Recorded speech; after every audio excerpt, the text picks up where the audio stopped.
Stencils might just be one of the most underrated tools in card making until now. And I've got 10 fun and easy stencil techniques that are going to take your Christmas cards from simple to stunning. It's so easy to turn these basic stencil ideas into beautiful holiday cards. Also, you might want to stick around because I've got a sparkly bonus stencil idea to share with you. So let's start with the 10 techniques. So grab your stencils. You can use whatever you like or whatever you have in your stash. I'm going to start with the most basic and simple technique, which is just creating an easy stencil background. The tips I want to share with you for this are to use tools that you're comfortable with. Sometimes it's worth trying one or two different styles of ink blending tools because everyone has a different comfort point with these. I like the bigger blending tools. I find that they cover a large area such as a background really quickly and easily. But if I want a deeper color, I will use a smaller tool, and I'll show you that in just a moment. Another tool that I like to use is a sticky grid mat, which will hold my cardstock and my stencil in place while I'm adding the color. This is not essential. You can use even just a scrap piece of paper, and if you find that it's slipping a little bit, then you can use some low tack tape to hold the stencil in place so that it doesn't shift. A simple blended background is really powerful in our card making arsenal because we can get the exact color that we want to match our project, or colors if you want to use multiple colors on your background.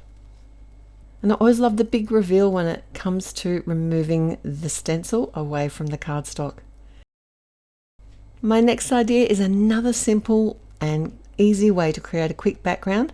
This is ink blending through a stencil to create a tone-on-tone look. You've already saved half the time because you've got a colored cardstock to match your project, and then to get that tone-on-tone look, choose a color of ink that is slightly darker than the cardstock. Now you might notice here that I've grabbed the smaller ink blending tool, and I like to do this if I want a more intense color. And with a stripy background such as this, I am working in the directions of the stripes just to make sure that they don't shift while I'm adding the ink. Now you don't have to ink blend for a tone-on-tone look. You can actually add color through your stencils using products like watercolors or ink sprays. You have many different options. And this stencil is a lot of fun because of the diagonal stripes. It's easy to flip around and create like a crisscross pattern. Now this time you might notice I'm not adding the ink quite as darkly. I'm adding the ink more lightly.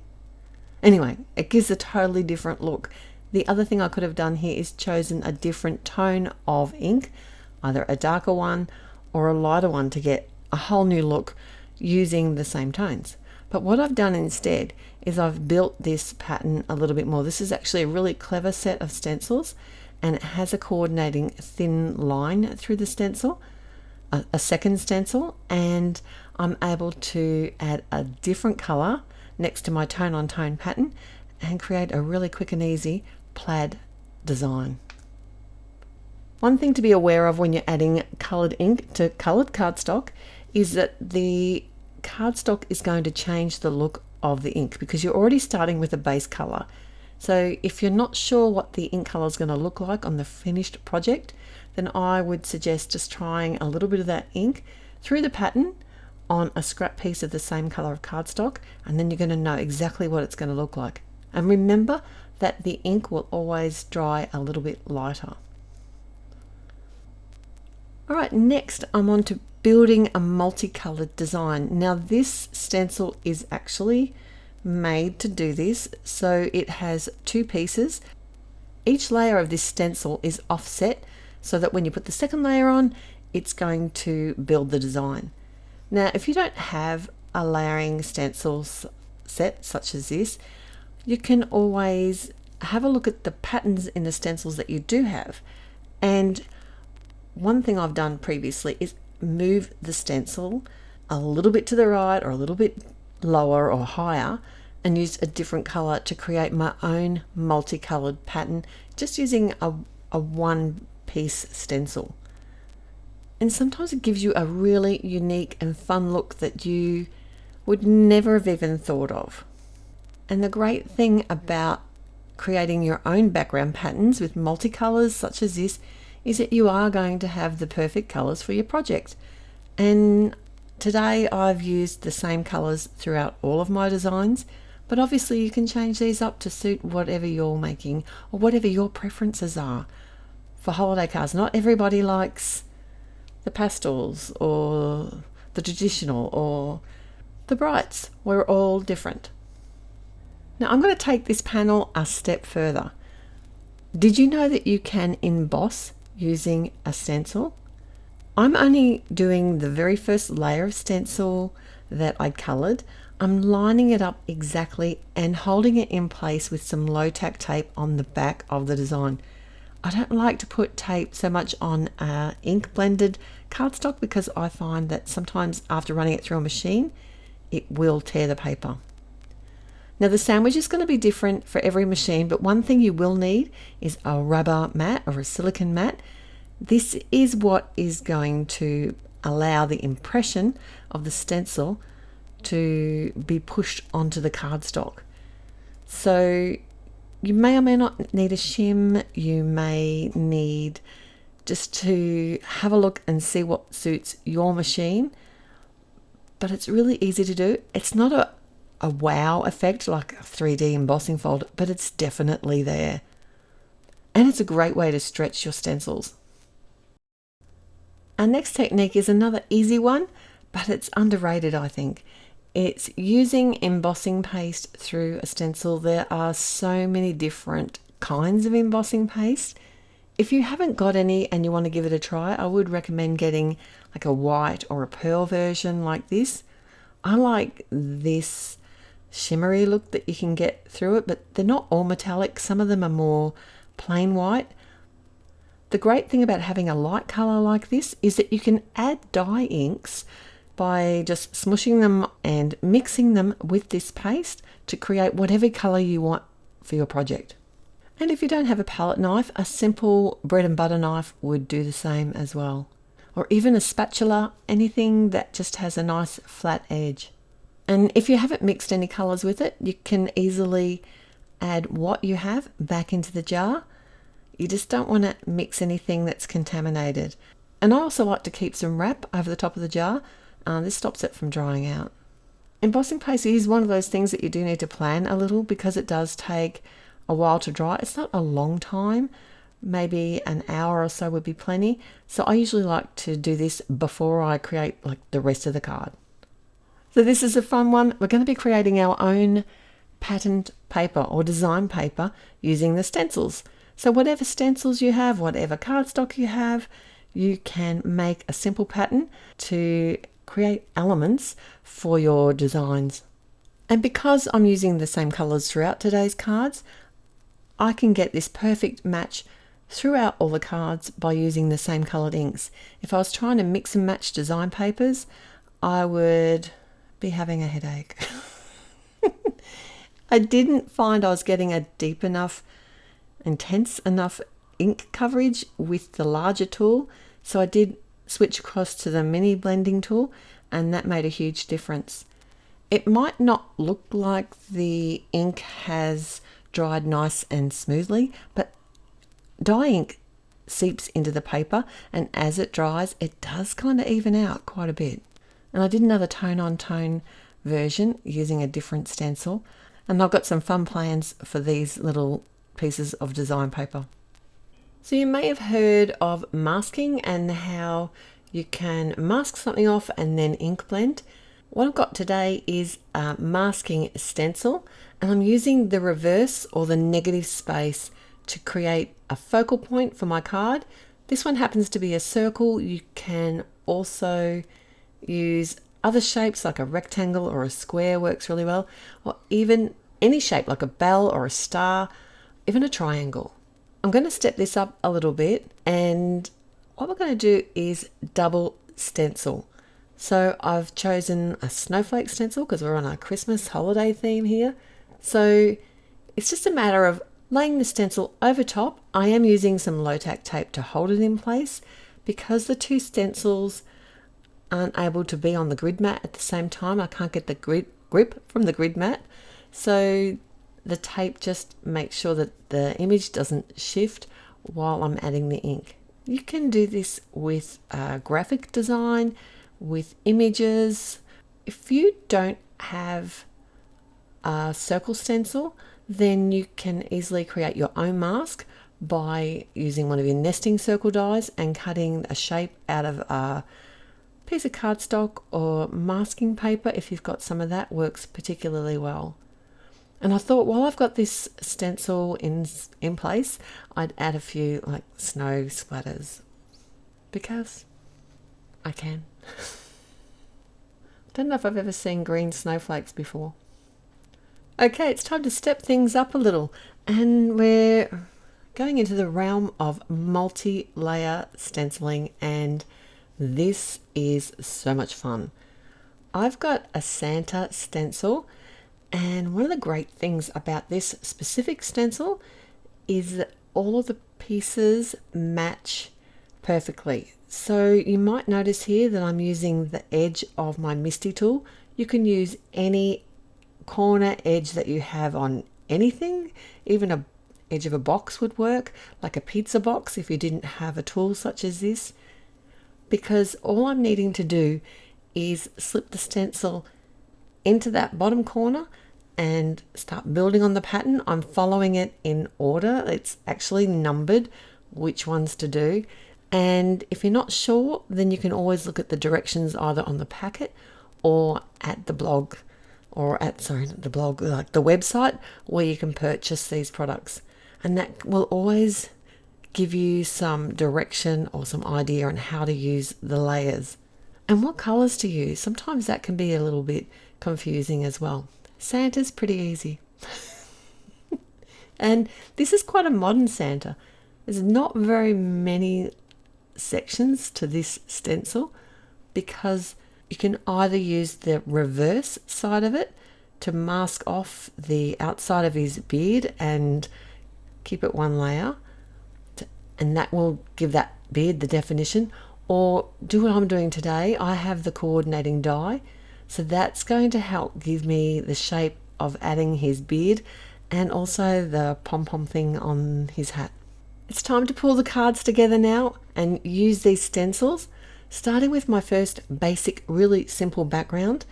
Now, like I was saying, you can make this Santa as a one layer, but you could also step it up and do a one layer with a patterned background.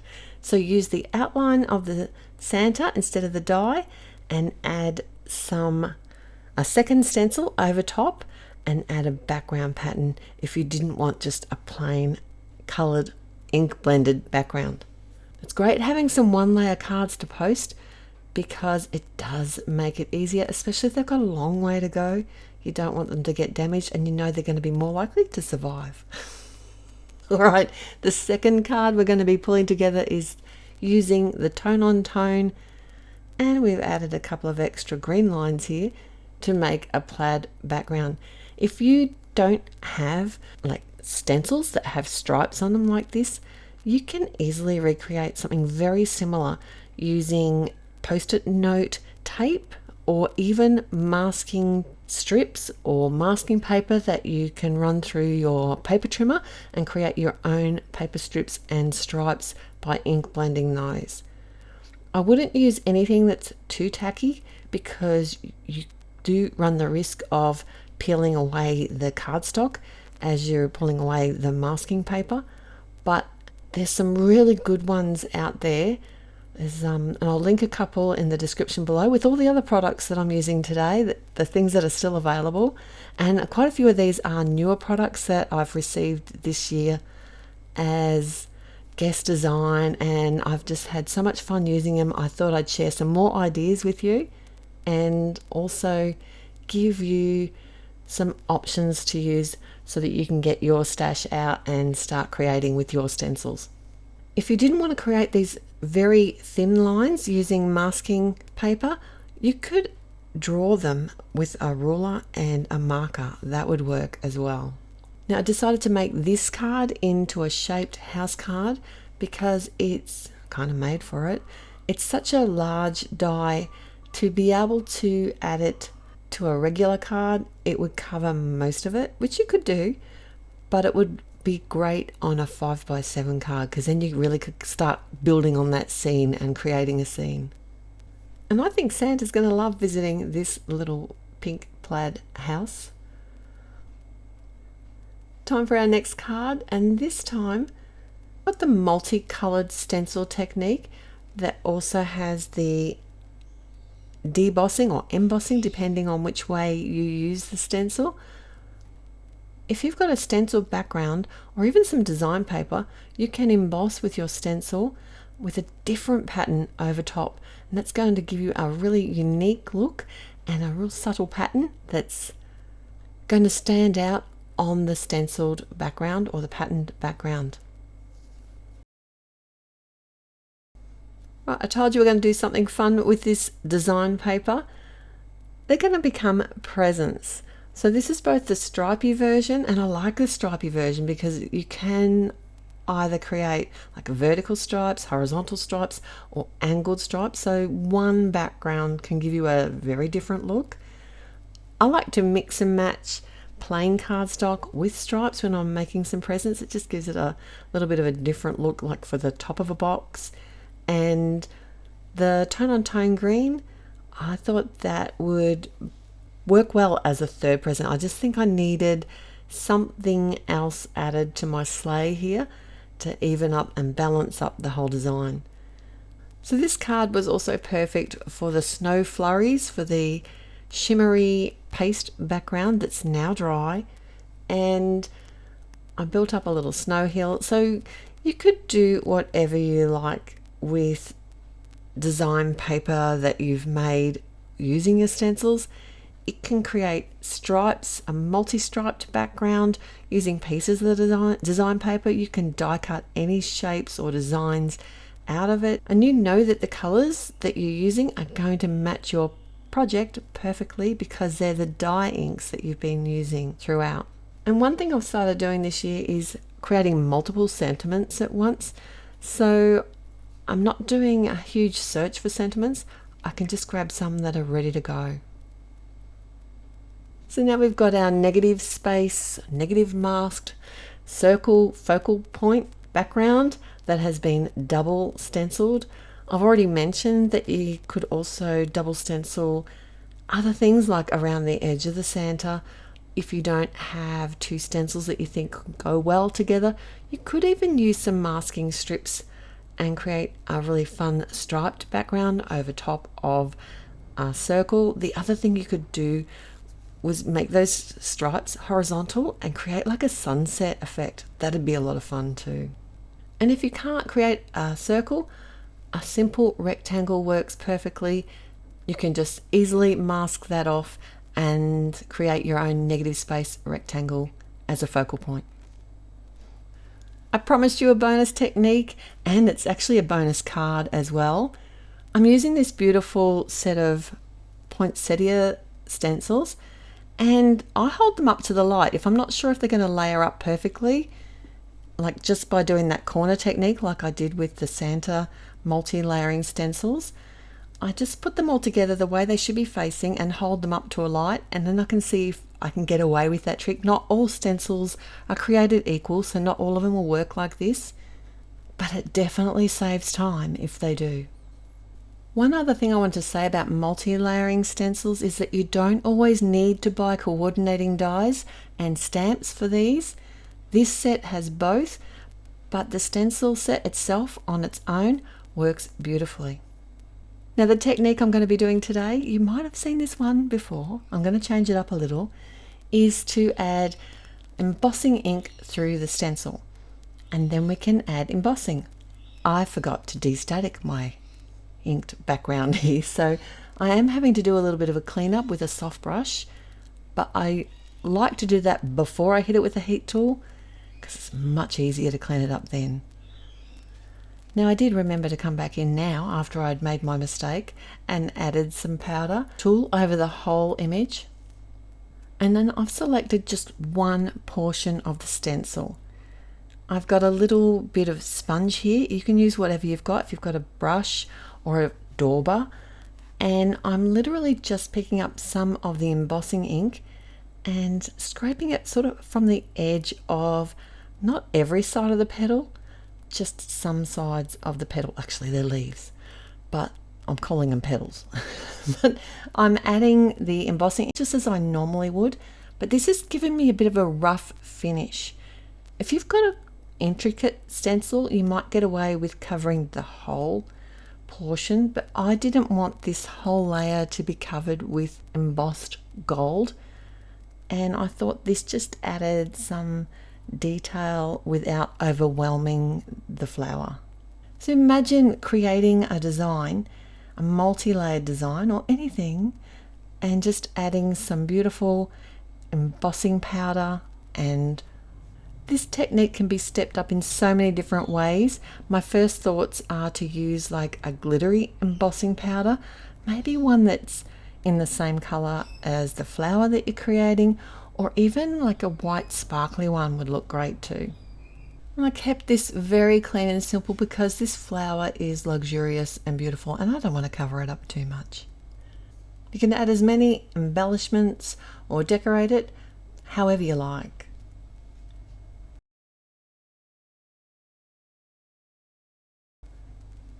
Alright, so let's see all the cards together now. Starting with our very first card, sharing the basic stencil background technique and the multi-layering simple stencil for the Santa. Next we're on to having a tone-on-tone background that we stepped it up a little bit, adding the plaid look with the second colour. Then I've got the shimmer embossing paste background as well as our own design paper presents on our sleigh. And our multicoloured stencil background, and we step this one up by doing some embossing, some dry embossing using one of the stencils, and our reverse or negative space mask, and this one got stepped up as well. We added a second stencil over top and did some double stenciling. And finally, the bonus card, which was also another multi-layered stencil. This time we did some selective heat embossing and added some beautiful gold highlights. I'd like to know if you have a favorite card today, or if you're going to try any of these techniques and maybe step up your stenciling and your card designs. Let me know in the comments below which one you're most excited to try first. I've got a couple more videos here for you to enjoy, and I look forward to seeing you there. But before you go, don't forget to click the thumbs up button if you haven't already. And if you haven't subscribed, what are you waiting for? It's totally free. I look forward to seeing you back here again real soon. Till next time, happy paper crafting. Bye.